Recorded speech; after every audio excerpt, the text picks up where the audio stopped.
Hey guys, I am Nitin Kumar Singh. I hope you all are doing great. आज के important article discuss कर रहे हैं द हिंदू के। आज है 6 मार्च। 3 आर्टिकल डिस्कस करेंगे हम लोग। गंग जैटिक डॉल्फिन्स के बारे में एक छोटा सा कॉलम आया, इसे डिटेल मैनर में समझेंगे क्योंकि बहुत सारे न्यूज़ में, इंडियन एक्सप्रेस के भी न्यूज़ में आज ये कवर किया गया है। उत्तराखंड से रिलेटेड है कैंप पा। इसमें क्या होता है कि एक फंड अलोकेट किया जाता है, ठीक है। इस फंड का मिसयूज हुआ उत्तराखंड में, तो सुप्रीम कोर्ट का जजमेंट आया इसके ऊपर, उसे डिटेल मैनर में समझेंगे। Then Manipur crisis. Manipur crisis क्या है, इसके पीछे की स्टोरी क्या है, अभी प्रेसिडेंट रूल लगा है और फ्यूचर क्या रहने वाला है, एकदम डिटेल मैनर में हम लोग इसे आज समझेंगे। आइए स्टार्ट करते हैं आज के एनालिसिस को। ये न्यूज़ आर्टिकल बेसिकली बात कर रहा है कैंपा से रिलेटेड है। कैंपा क्या है मैं आपको समझाता हूँ। कैंपा के अंदर एक फंड आता है, ठीक है। वो उसके बारे में बात कर रहे हैं। सुप्रीम कोर्ट ने हाल ही में जजमेंट पास किया कि जो उत्तराखंड को ये कैंपा के अंदर फंड मिला था, ये फंड किस लिए मिला था? अफॉरेस्ट्रेशन के लिए। इसका मिसयूज हुआ है, मतलब इससे आपको एफॉरेस्ट्रेशन करना था, कंपनसेटरी फंड था ये, ठीक है। एफॉरेस्ट्रेशन करना था आपको। तो इसमें क्या था कि जितने अमाउंट में जंगल कटे हैं, फॉरेस्ट हटा है, उतने ही अमाउंट में आपको कहीं और कोई बंजर ज़मीन पे उतना फॉरेस्ट जगह लगाना था इस फंड से। तो बोले कि ठीक है, उत्तराखंड ने बोला बढ़िया। तो उत्तराखंड ने क्या किया? आईफोन खरीद लिया, ठीक, लैपटॉप ले लिया, कूलर ले लिया और इस फंड को कहीं और यूटिलाइज कर दिया। तो सुप्रीम कोर्ट का इसी पे जजमेंट आया कि आप बताएं, रीज़न बताएं ये सब खर्चों का। अब समझते हैं बेसिक्स। इसे आप GS paper 2 government policy, GS paper 3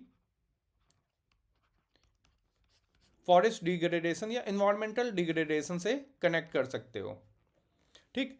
अब समझते हैं कि कैंपा है क्या। स्टोरी शुरू होती है Gonda Verma versus union of India 1996 के केस से।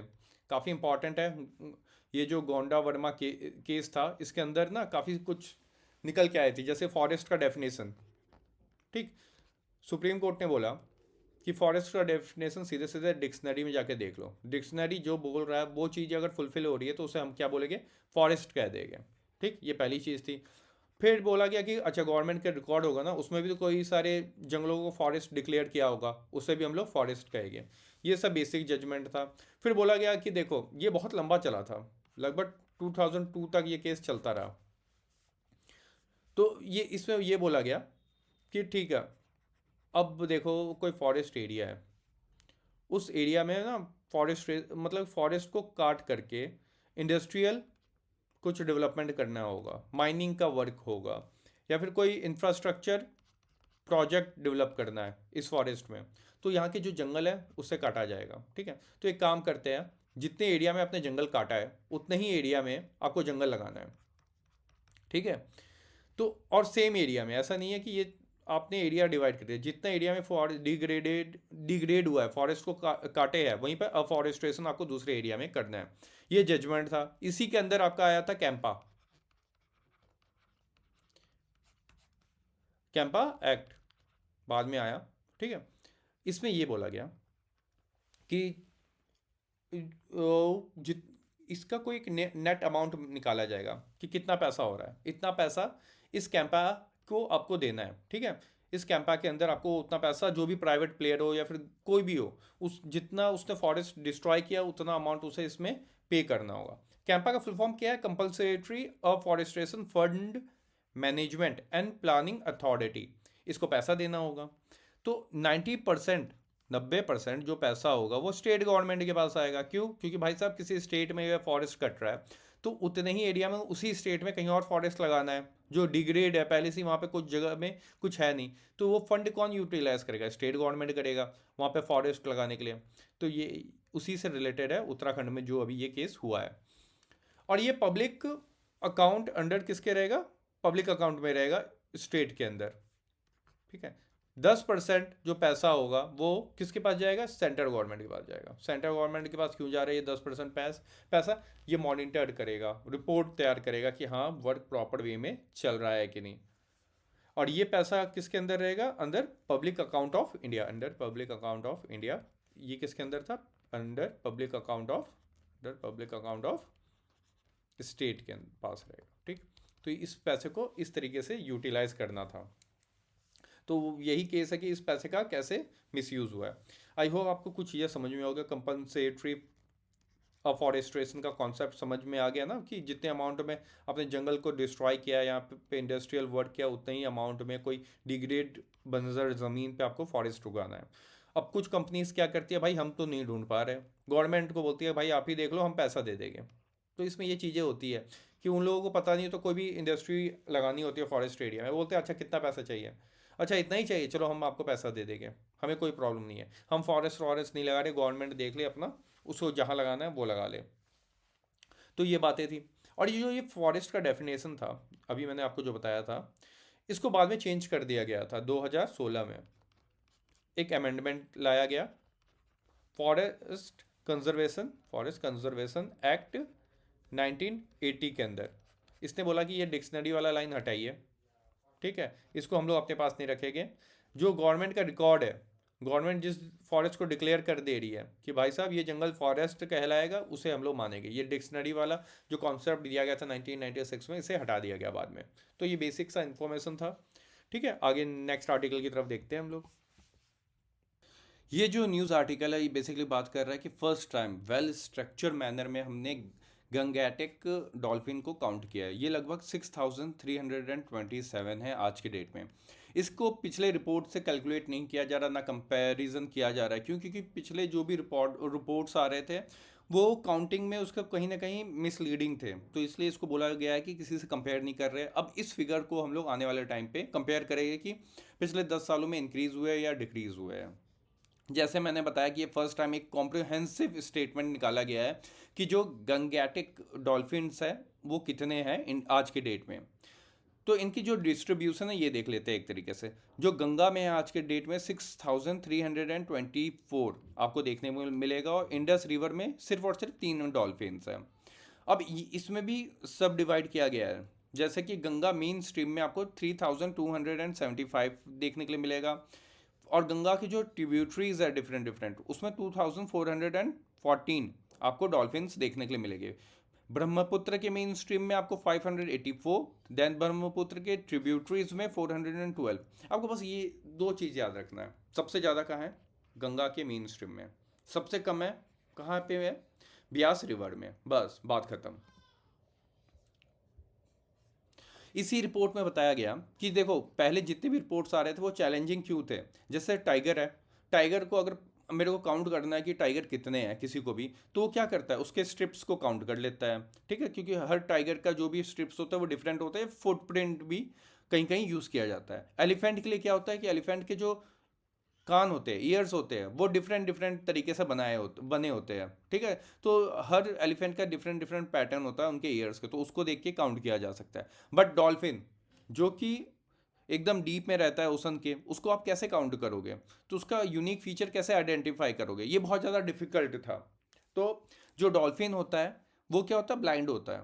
तो वो ट्रैवल कैसे करता है समुद्र में? तो वो एक सिग्नल सेंड करता है, मतलब कि आप बोल सकते हैं इको प्रोड्यूस करता है। एक बेस्ट एग्जांपल है सबमरीन। सबमरीन क्या करता है? सिग्नल सेंड करता है, उसके सामने कोई भी जैसे चट्टान आ गई, कोई भी आ जाता है तो उससे टकरा करके वापस हो जाता है सिग्नल, ठीक है। तो उसी मैनर पे डॉल्फिन का भी है, सेम प्रिंसिपल है, ठीक है। तो उस जो वो साउंड प्रोड्यूस करता है डॉल्फिन, उस साउंड को इन लोगों ने हाइड्रोफोन के हेल्प से कैच किया, और डिफरेंट डिफरेंट डॉल्फिन्स के डिफरेंट डिफरेंट साउंड होते हैं, ठीक है। तो उसी मैनर पे इन लोगों को डिफ्रेंशिएट किया और उसे काउंट किया है। तो कौन से मैनर पे इस बार हम लोगों ने स्टडी किया है, काउंट किया है? बेस कौन सा बेस था? वो था साउंड के बेसिस पे हमने इनको डिफ्रेंशिएट किया है।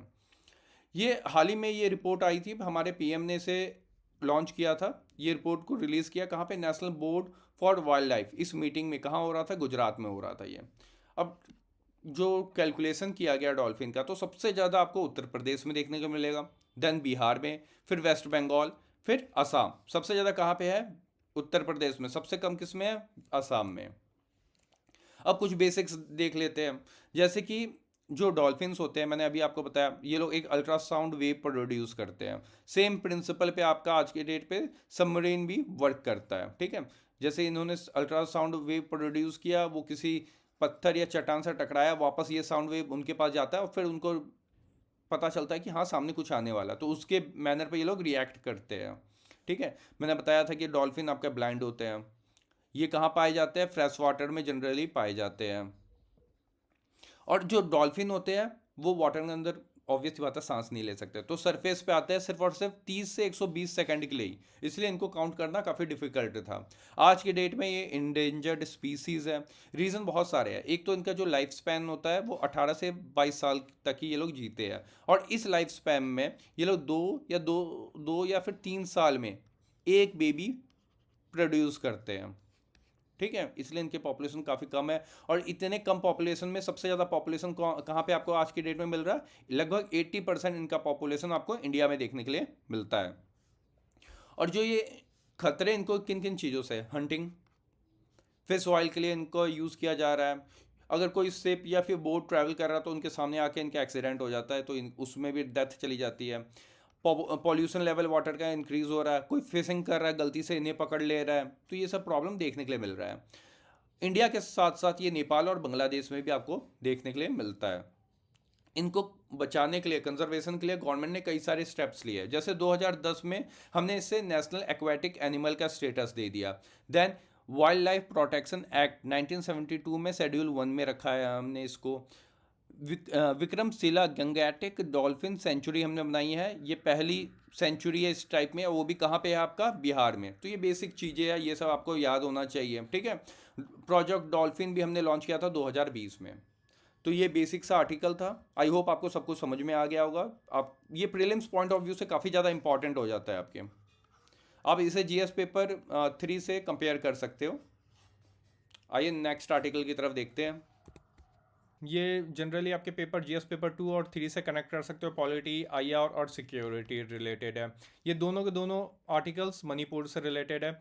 यहाँ पे जो ये वाला आर्टिकल है ये ह्यूमैनिटेरियन क्राइसिस के बारे में बात कर रहा है। मतलब कि जो भी मणिपुर में हुआ क्राइसिस, उसके बाद जो कितने लोगों की डेथ हुई, कितने लोग इंजर्ड हुए, कितने लोग डिस्प्लेस हुए, इससे रिलेटेड कोई भी प्रॉपर डेटा अवेलेबल नहीं है। एग्जाम्पल के तौर पे अगर डिस्प्लेसमेंट का फिगर देखा जाए तो बताया जा रहा है 58,000 के करीब लोग डिस्प्लेस हुए हैं। बट ये फिगर कहाँ से आया है?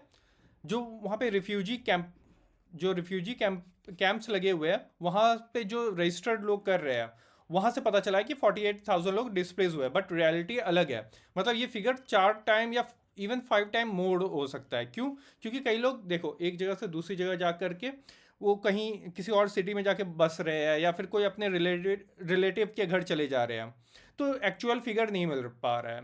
तो जब आपके पास फिगर ही नहीं है तो आप कैसे लोगों की हेल्प करोगे? आपको पता ही नहीं है कितने लोग डिस्प्लेस हुए, कितनी डेथ हुई है, या फिर कितने इंजर्ड है, ये सब आपको फिगर पता ही नहीं है, तो आप कैसे लोगों की हेल्प करोगे? और जो ये रिफ्यूजी कैंप है इसकी हालत और भी ख़राब है। यहाँ पे प्रॉपर वाटर फैसिलिटी अवेलेबल नहीं है लोगों के पास, ना ही यहाँ पे मेडिसिन फैसिलिटी अवेलेबल है, ना ही फूड प्रॉपर मैनर में इनको फूड दिया जा रहा है, न्यूट्रिशन दिया जा रहा है।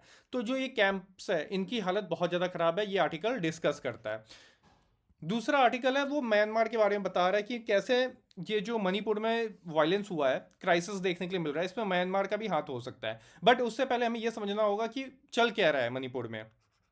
ये जो मणिपुर क्राइसिस है इसमें चल क्या रहा है? देखिए मणिपुर में ऐसा नहीं है कि दो एथनिक ग्रुप है, जैसे कि कुकीज़ और मितीज़ के बारे में अभी बात चल रही है। वहाँ पे 33 कम्युनिटीज़ है। ठीक है, बट यहाँ पे जो हमारा मेन फोकस है दो ट्राइबल ग्रुप्स के ऊपर है। एक है कुकी, दूसरा है मेटीज़। जो कुकीज़ है इनके पास एसटी स्टेटस है, शेड्यूल ट्राइब स्टेटस इनको मिल रखा है। ये लगभग 26% पॉपुलेशन है इनकी यहाँ पर, और ये हिल रीजन्स में रहते हैं। ठीक, वहीं पे आप ये मिटीज़ की बात करो, इनका डिमांड था काफ़ी टाइम से कि हमें एसटी स्टेटस चाहिए, शेड्यूल ट्राइब स्टेटस चाहिए। यहाँ पे इनका 57% पॉपुलेशन रहता है, और ये इम्फाल वैली में आपको देखने के लिए मिलेगा इन लोगों का पॉपुलेशन। तो रिसेंटली क्या होता है कि गवर्नमेंट आती है पावर में, वो मेजोरिटी के ऊपर फोकस करती है, यानी कि मिटीज़ के ऊपर फोकस करती है। वो बोलती है ठीक है हम लोग आपकी हेल्प करेंगे कि आपको एसटी कैटेगरी मतलब स्टेटस मिल जाए। हाई कोर्ट से भी ऑर्डर आ जाता है कि इनको दे दो। जो मेन रीज़न था कॉन्फ्लिक्ट का, और भी कई रीजंस हैं। दूसरा, कुकीज़ का मानना है कि जो ये मिटीज़ है ये लोग काफ़ी अमीर लोग हैं, काफ़ी वेल्दी लोग हैं ये लोग, इनको क्या ज़रूरत है।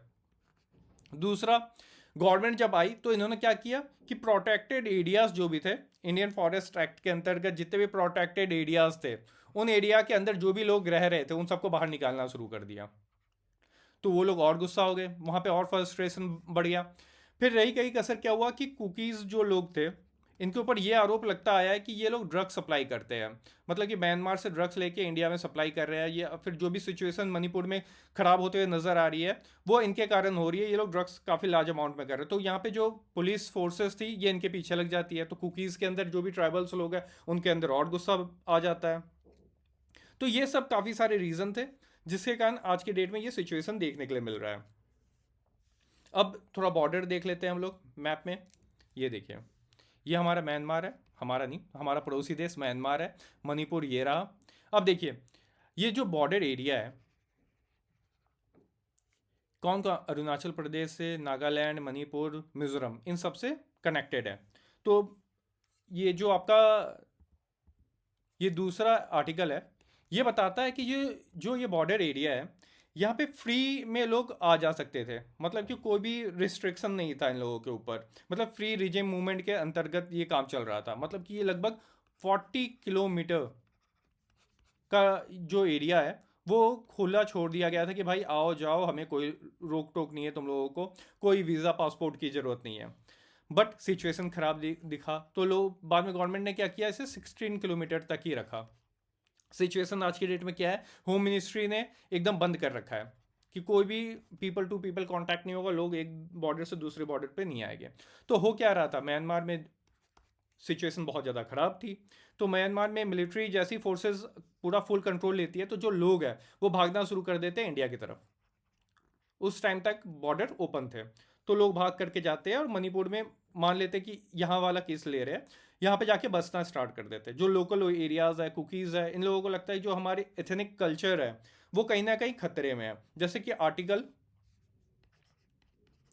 आर्टिकल 371C डील करता है कि जो वहाँ पे प्रोटेक्टेड ट्राइब्स है उनके आइडेंटिटी को सेव करना, वहाँ पे लैंड राइट्स है वहाँ के लोकल ट्राइब्स के लोगों को ही मिले। बट खतरा तो लगेगा ही भाई, जब सब लोग भर भर के आपके यहाँ एरियाज में आ रहे हैं, आपके लोकल एरियाज में आपको दूसरे कंट्री से लोग बढ़ते हुए दिखेंगे तो वो भी गुस्सा इनके अंदर कहीं ना कहीं देखने के लिए मिलता है। और दूसरा जो ड्रग्स का एंगल है, ये है ट्रायंगल, ठीक है।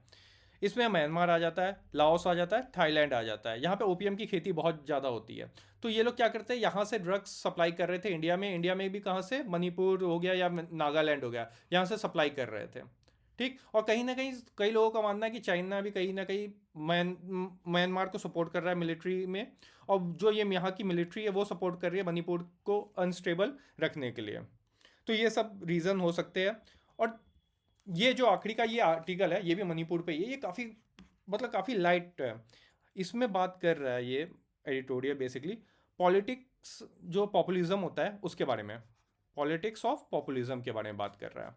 तो इसमें 3 तरह के पॉलिटिक्स ऑफ पॉपुलिज्म के बारे में बात करते हुए नजर आ रहे हैं। यहाँ है रीऑर्डरिंग पॉपुलिज्म। रीऑर्डरिंग पॉपुलिज्म क्या होता है, जैसे कि अमीर गरीब, ठीक है, ये हमेशा से चलता आया है इन लोगों के बीच में वॉर। तो जो रीऑर्डरिंग वाला जो होगा वो आएगा, वो बोलेगा अमीर गरीब को छोड़ो, नई चीज़ों के ऊपर फोकस करते हैं। जैसे कि ट्रम्प का एग्जांपल ले लेते हैं। ट्रम्प आए, वो बोले कि एक काम करते हैं, मैं जॉब क्रिएट करूंगा, ठीक है, बहुत सारे जॉब्स लेके आऊंगा। फिर उन्होंने बोला कि मैं ट्रेड पे वर्क करूंगा, मतलब टैरिफ लगाऊंगा, जो हम पे टैरिफ लगा रहे हैं उनके ऊपर टैरिफ लगाऊंगा। बॉर्डर सिक्योरिटी पे वर्क करूंगा, जैसे आपको मैक्सिको बॉर्डर पे देखने के लिए मिल रहा है। और नेशनलिज्म पे फोकस करूंगा। मतलब कि इन्होंने जो रिजीम चली आ रही थी कि पॉलिटिक्स कैसा होना चाहिए, किन चीज़ों पे फोकस करना चाहिए, ट्रम्प आते ही उन चीज़ों को चेंज कर देते हैं, वो नए एंगल्स को ऐड कर देते हैं कि किन किन चीज़ों पे हमें फोकस करना चाहिए। एडिटिव पॉपुलिज्म, एडिटिव जैसे नाम बता रहा है इसमें ऐड होता है, मतलब कि गरीब अमीर वाला तो आप फंडा उठाओगे ही लोगों के बीच में, साथ ही साथ कुछ नया चीज़ ऐड कर दोगे, जैसे नेशनलिज्म ऐड कर दोगे, ठीक है, नेशनलिज्म को ऐड कर दोगे। मतलब पुरानी ऑर्डर को ऐड किया है, अमीर गरीब का झगड़ा चला आ रहा है, आप आए वोट लेने, बोले हाँ मैं ये चीज़ को कम करूंगा, अमीरों पर ज़्यादा टैक्स लगाऊंगा, गरीबों को फ्री वेलफेयर स्कीम्स दूंगा, ये तो चला आ रहा है। साथ में नई चीज़ ऐड कर दोगे कि नेशनलिज्म मैं लाऊंगा, हम लोगों के अंदर, मतलब लोगों के अंदर ये भावना जगाऊंगा, ट्रेड ले आऊंगा, मतलब कोई ना कोई न्यू एलिमेंट ऐड कर देते हैं। कोटिडियन पॉपुलिज्म, इसमें क्या होता है कि चीज़ों को साथ में लेके चलते हैं, जैसे कि एग्जाम्पल के तौर पे यहाँ पे आप मीम कल्चर आप लोग देखते हो, तो क्या होता है ना कि कई लोग मीम में क्या करते हैं कि जो चीज़ें वो बोल नहीं सकते हैं, मतलब कि उनकी आवाज़ें सुनी नहीं जा रही है, जैसे कि कोरा पे कई लोग लिखते हैं कि भाई गवर्नमेंट को ऐसे स्टेप्स लेना चाहिए, या फिर आप देखते हो चाय पे चर्चा होती है, चाय पे चर्चा देखे हो ना, तो लोग वहाँ पे अपना व्यू पॉइंट रखते हैं, जैसे कि करप्शन बढ़ गया है, तो ये कोई एक पॉइंट को उठा लेगा, एक पॉलिटिकल पार्टी जैसे आप आ गई, आप पावर में क्यों आई थी, उसने करप्शन को एकदम बड़ा मुद्दा बना दिया था कि बहुत करप्शन है, लोगों को कनेक्ट कर पाए और वो जीत के आ गए। दूसरा आप एग्जाम्पल ले सकते हो me too movement, me too movement का भी एग्जांपल ले सकते हो कि ये ऐसे है जो लोगों के बीच में था, बट एक लार्ज स्केल पे आकर के लोग इसके नाम पे भी वोट लेके गए हैं। तो ये कुछ आर्टिकल्स थे